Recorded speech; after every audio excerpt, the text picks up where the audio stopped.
1990년대에 화제가 됐고 베스트셀러가 되었던 그런 책이 있습니다.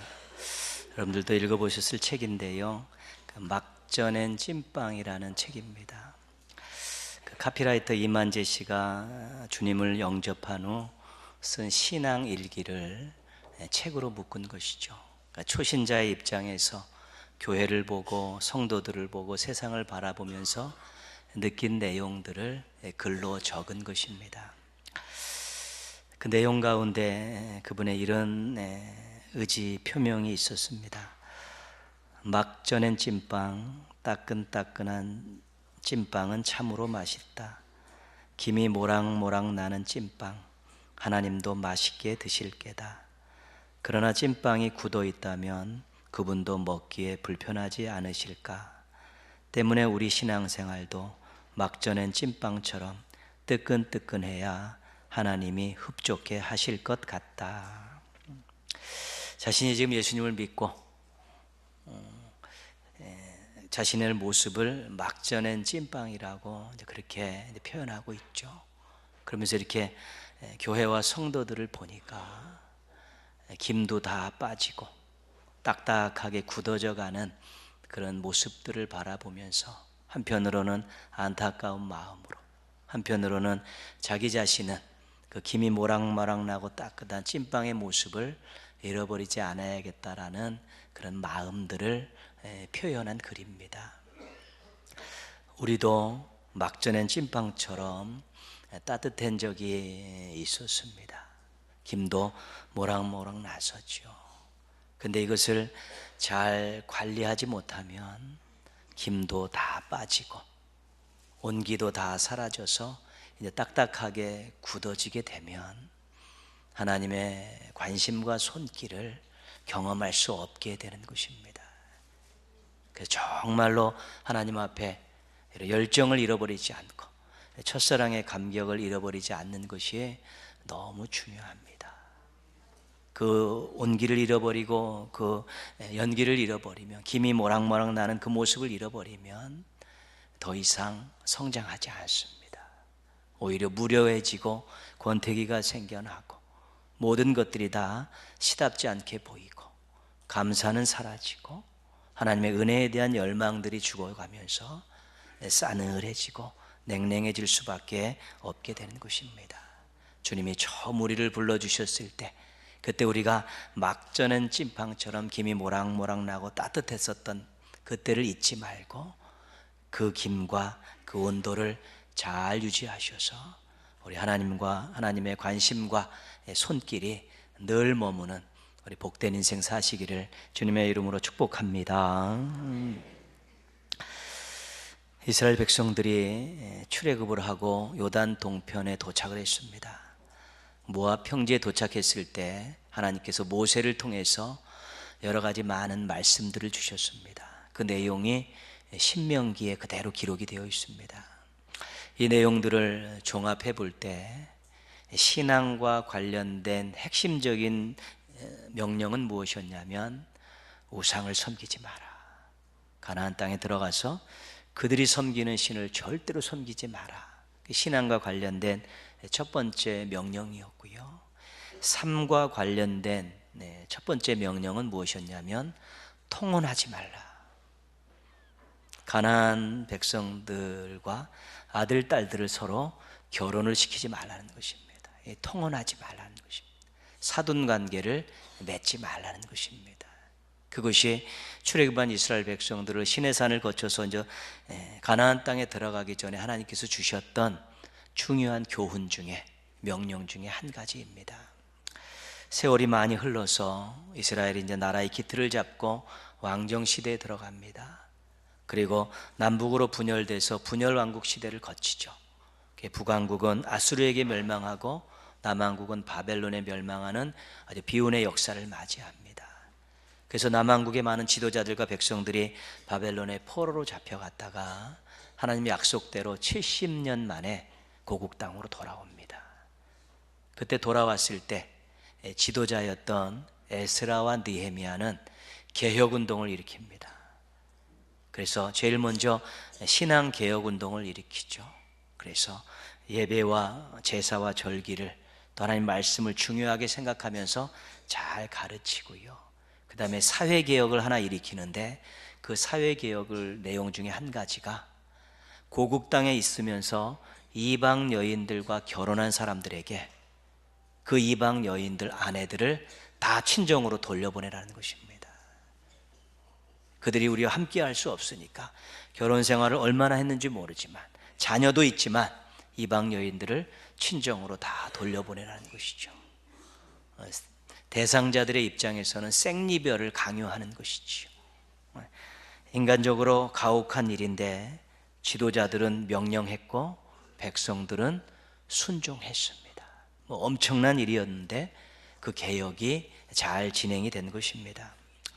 출애굽한 이스라엘 백성이 하나님이 백성이 된 이후로부터 포로 귀환 시대까지 1400~1500년 동안에 이 통혼에 대한 명령은 여전히 유효했습니다.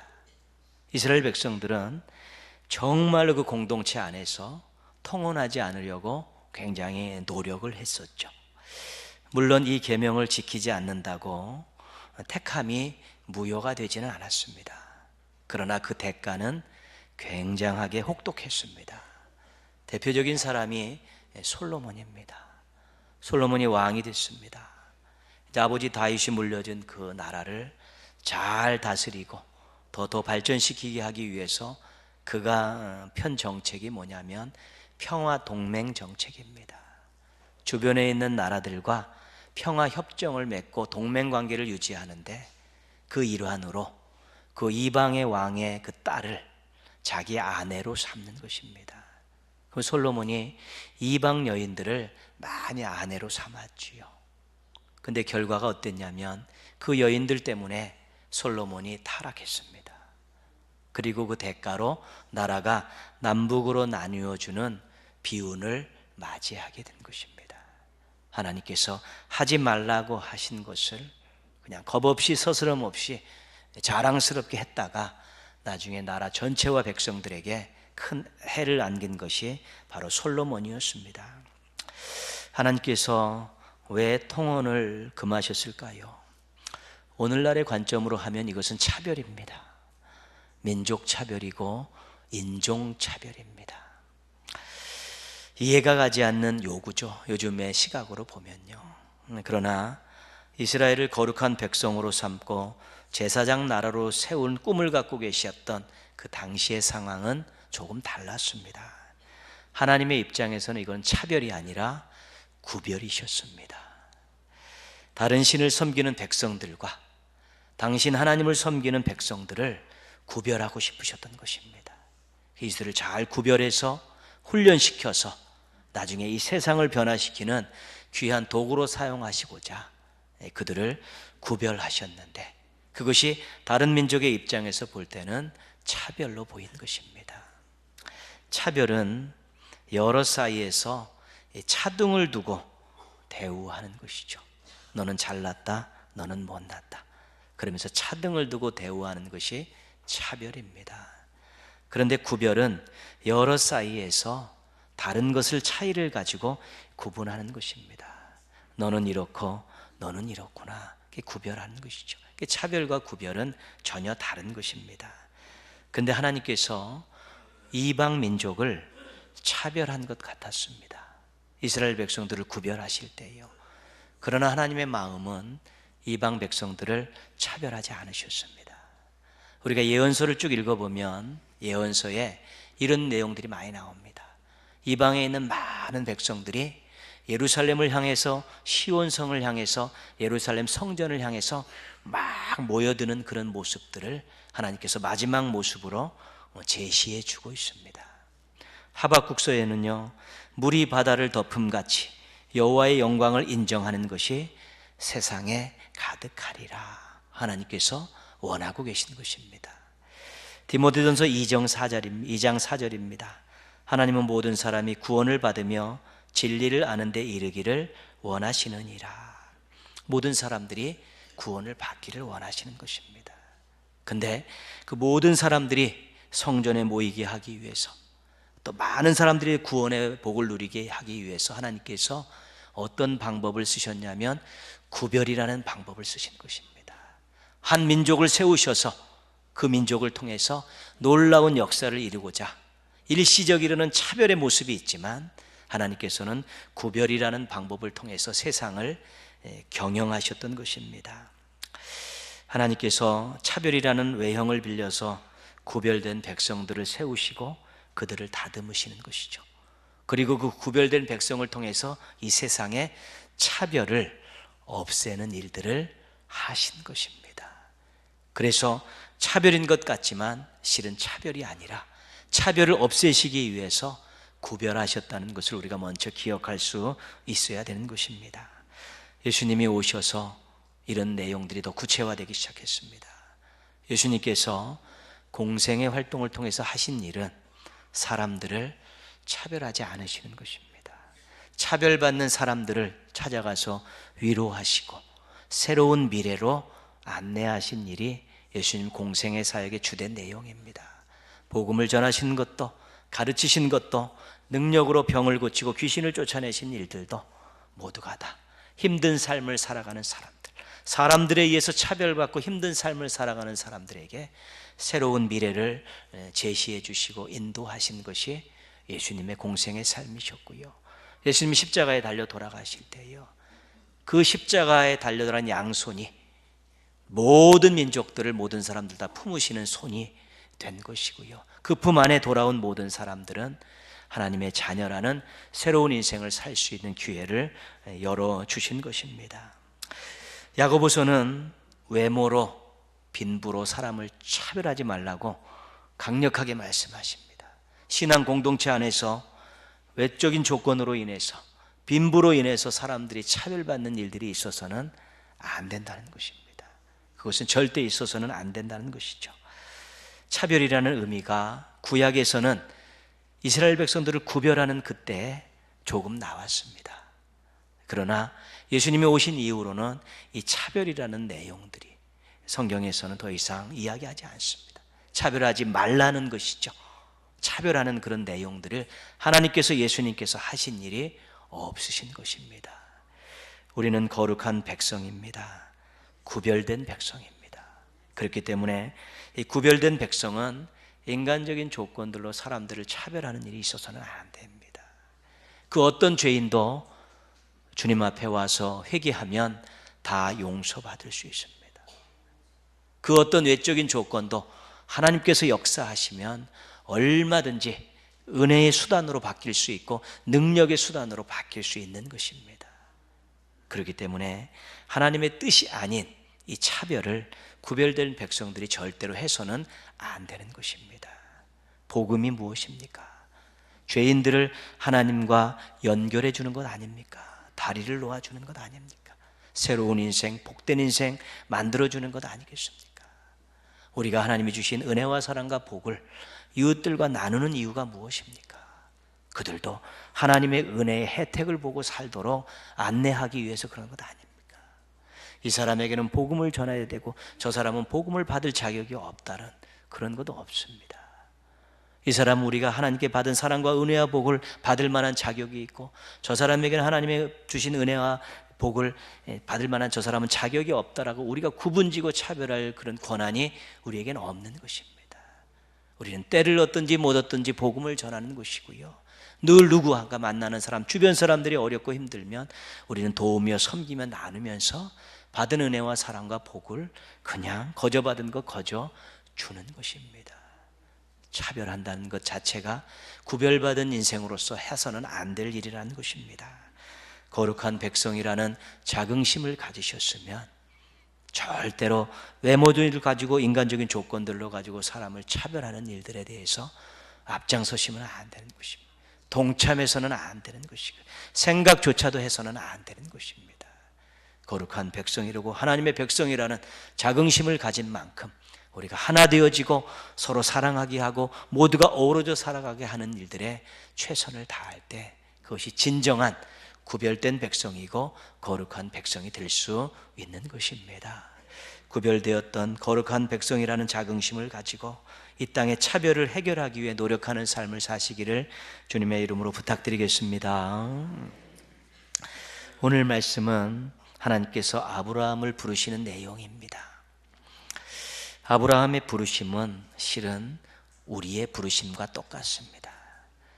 아무것도 모르고 이방 땅에서 살고 있던 아브라함을 하나님께서 찾아오셔서 부르신 것입니다.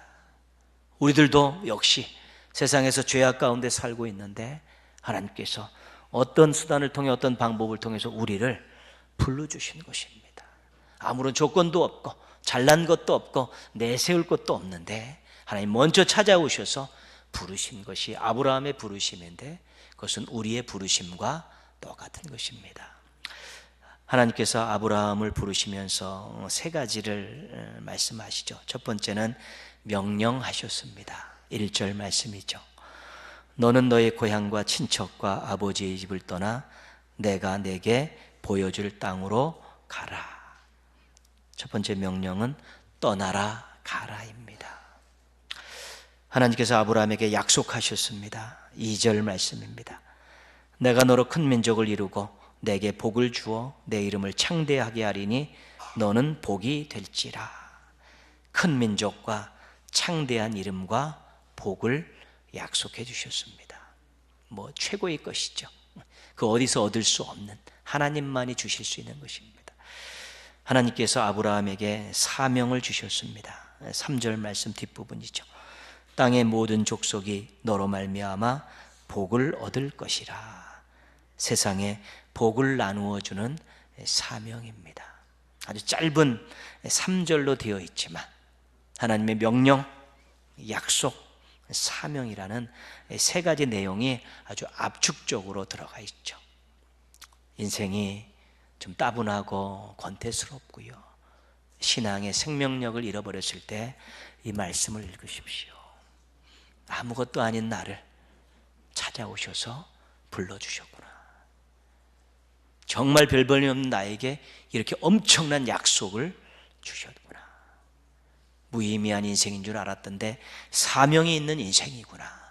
이런 것들을 발견하게 되면 다시 신앙에 시동을 걸 수 있고 하나님 앞에 용기 100배에서 설 수 있게 되는 것입니다.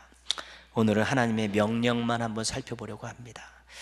아브라함에게 강력하게 요구하신 첫 번째 명령은 떠나라입니다. 떠나라. 어디를 떠나라고 했냐면 고향과 친척과 아버지의 집을 떠나라는 것이 하나님 부르심의 첫 번째 명령입니다. 이 고향과 친척과 아버지의 집을 우리가 지연과 혈연이다 그렇게 말하고 있습니다. 지연과 혈연입니다. 가혹한 명령이죠. 살고 있었던 삶의 터전을 버리고 떠나라는 것이죠. 함께 가족으로 친척으로 묶여 살고 있었는데 놔두고 다 떠나라는 것입니다. 고대 사회에서는 이 지연과 혈연은 생명과 같은 것입니다. 자기들끼리 어떤 일정 지역에 모여서 씨족 사회를 이루게 됐죠. 자기들끼리 모여 사는 것입니다. 그래서 적들이 쳐들어오면 같이 힘을 합해서 물리치고요, 함께 노동의 대가를 나누면서 안전함과 평안함을 누리며 살 수 있는 가장 중요한 것이 고대 사회에서는 지연과 혈연입니다. 나그네로 간다는 위험성은 무엇입니까? 가다가 다른 족속들이 칼을 들고 덤비면 죽어야 되는 것이고 빼앗겨야 되는 것입니다. 자신의 부족들이 하나로 뭉치지 못해서 적들이 쳐들어왔을 때 지게 되면 가지고 있는 것 모든 거 다 빼앗기고 전부 종살이 해야 되는 그런 상황입니다. 이 지연과 혈연은 생명과 같은 것이죠. 그래서 하나님께서 아브라함에게 너 살고 있는 곳을 떠나고 함께 어우러져 살고 있는 사람들을 떠나라고 이야기했을 때 그것은 거의 충격적인 명령입니다. 이렇게 바꿀 수가 있습니다. 이제부터 나에게 생명을 맡기겠느냐? 나를 지연과 혈연보다 더 의지하고 살겠느냐? 지연과 혈연이냐 나냐 선택을 하라는 것입니다. 그 지연과 혈연은 아브라함에게 있어서 생명보다 귀중한 것입니다. 자기를 지켜주는 것이고 자기를 평안하게 살 수 있게 해주는 것이죠. 그런데 하나님께서 이제부터는 내가 네 생명을 지켜주겠다.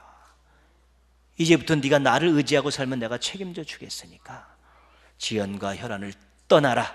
떠나겠느냐? 이것이 아브라함에게 주었던 하나님의 첫 번째 명령입니다. 어떻게 보면 가혹할 정도로 심각한 명령입니다. 우리 신앙도 마찬가지입니다. 우리가 처음 예수님을 믿겠냐라고 누군가로부터 제안을 받았을 때 실은 이 질문을 받은 것입니다. 이제부터 하나님만 섬기며 살겠느냐? 세상 그 어떤 것보다 하나님을 의지하고 살겠느냐? 이 선택을 강요받은 것입니다. 그래서 우리가 예수님을 영접했다는 것, 또 세례를 받았다는 것은 이 질문에 아멘 했다는 것입니다. 이제는 하나님만 섬기고 살겠습니다. 하나님만 의지하고 살겠습니다라는 그런 것들에 대해 확신이 섰기 때문에 예수님을 영접했고 세례를 받은 것입니다. 우리가 처음에는 또 사람들이 잘 모르니까 복음을 전할 때 구원을 중심으로 이야기하고요. 세례를 받을 때도 구원을 중심으로 그렇게 점검을 하고 그렇습니다.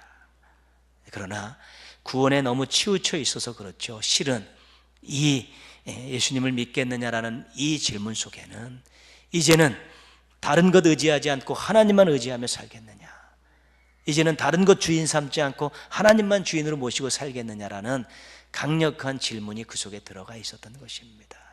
그래서 우리가 예수님을 영접하고 세례를 받으면서 이제 나는 구원받았습니다, 이런 감격과 더불어 이제는 하나님만 섬기고 하나님만 의지하고 살겠습니다라는 결단까지 그 속에 포함되어 있어야 되는 것입니다.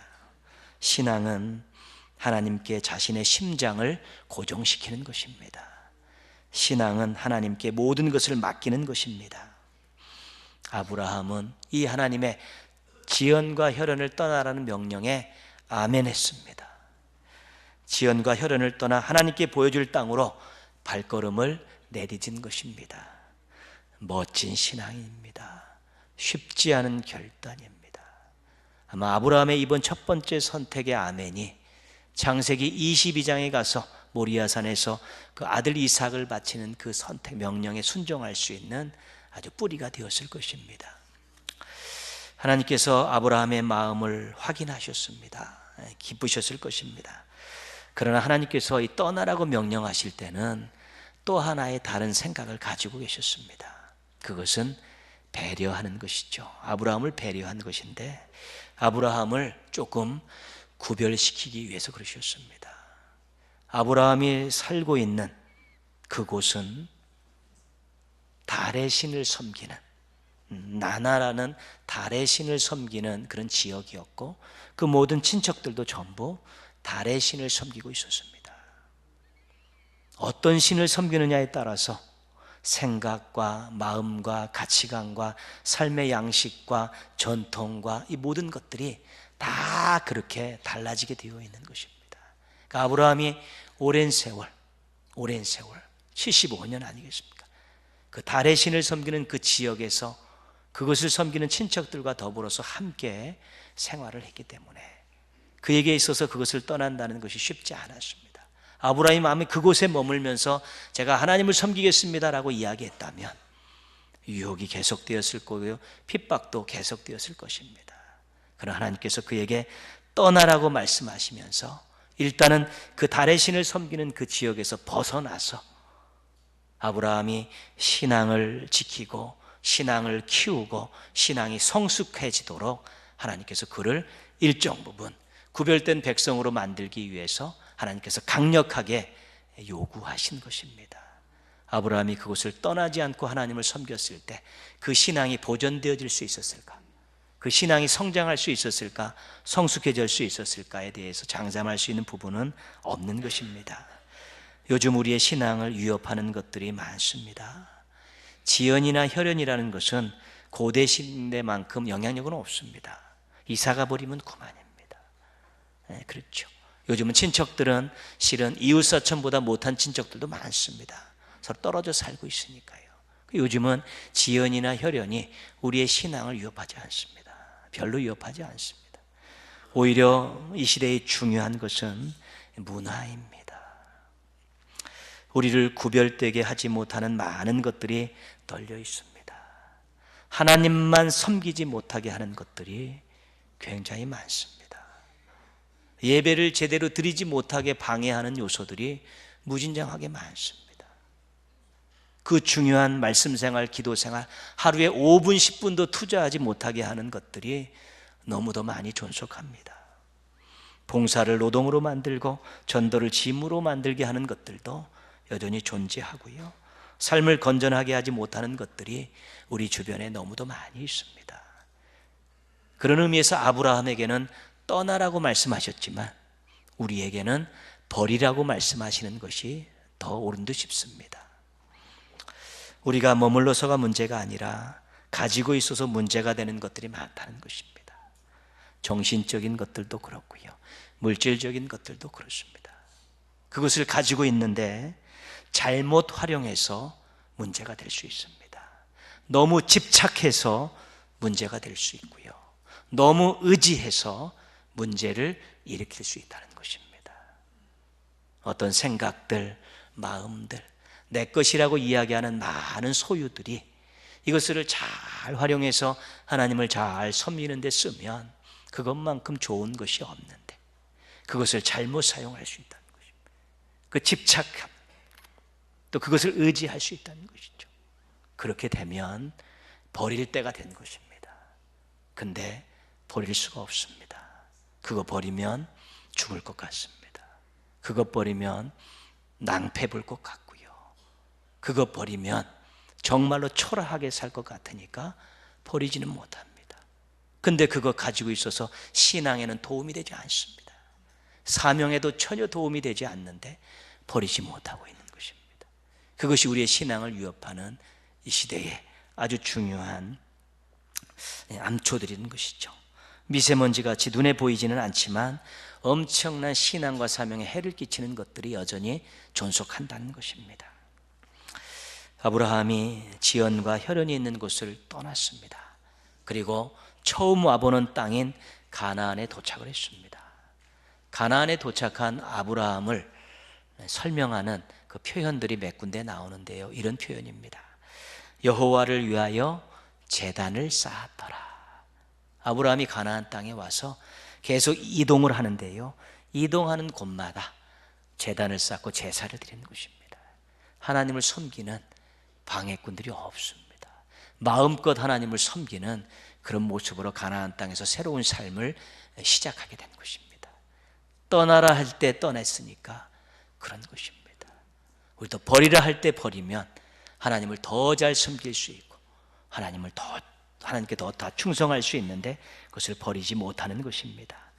아브라함은 떠나라는 말씀에 순종했습니다. 땅, 민족, 이름, 약속한 것 다 받았습니다. 모든 민족에게 복을 나누어 주는 믿음의 조상이 되었습니다. 그 당시에는 그것 놓으면 죽을 것 같은, 떠나면 죽을 것 같았는데 막상 하나님 명령에 순종해서 하나님 믿고 떠나고 보니까 마음껏 제사 드릴 수 있었고요, 하나님의 약속이 하나하나 이루어지는 것들을 경험할 수 있었고요, 결국 그 후손으로 인해서 세상에 복을 나누어 주는 놀라운 일들을 하게 되는 첫 번째 단추의 역할을 잘 감당하게 된 것입니다. 우리는 거룩한 백성, 구별된 백성으로 이미 부르심을 받고 하나님의 자녀로 살고 있습니다. 감사할 일이지요. 그러나 거룩한 부담도 가지십시오. 나 하나 잘 먹고 잘 사는 것이 중요한 것이 아니라는 것이죠.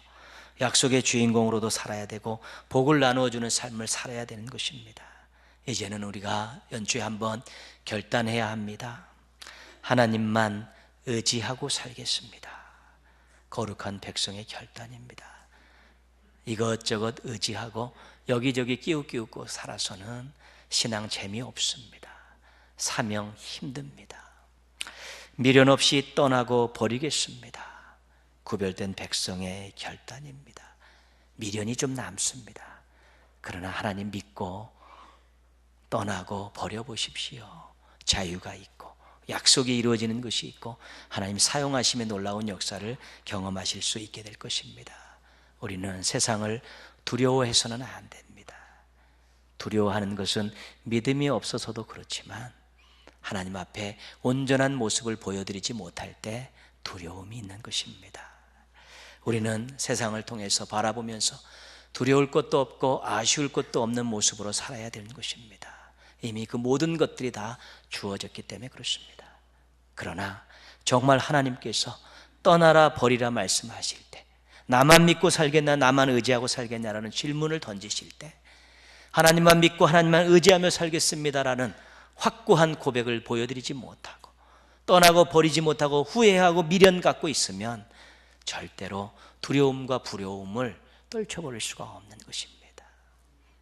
늘 말씀드리지만 귀한 인생입니다. 한 번뿐인 인생인데 예수님의 핏값으로 사신 인생입니다. 하나님 뜻에 맞춰 살고 하나님 영광을 위해 살 때 거기에서 보석과 같은 빛나는 또 아름다운 향기가 나는 인생이 되어질 수 있게 되는 것입니다. 우리 한 명이 제대로 된 인생을 살아가게 될 때 가정이 복을 누리게 되고요, 우리와 만나는 많은 사람들이 더 큰 은혜와 사랑과 복을 누리게 되는 것입니다. 나 하나의 인생이 아니라 많은 사람들에게 복을 나누어주는 인생이라는 것 잊지 마시고 다시 한번 하나님만 의지하고 살겠습니다, 미련 없이 떠나고 버리겠습니다라는 결단하시고 실천하셔서 금년도 한 해 정말 아쉬울 것 없고 부러울 것 없고 두려울 것 없는 멋지고 아름다운 인생 살아가시기를 주님의 이름으로 축원합니다.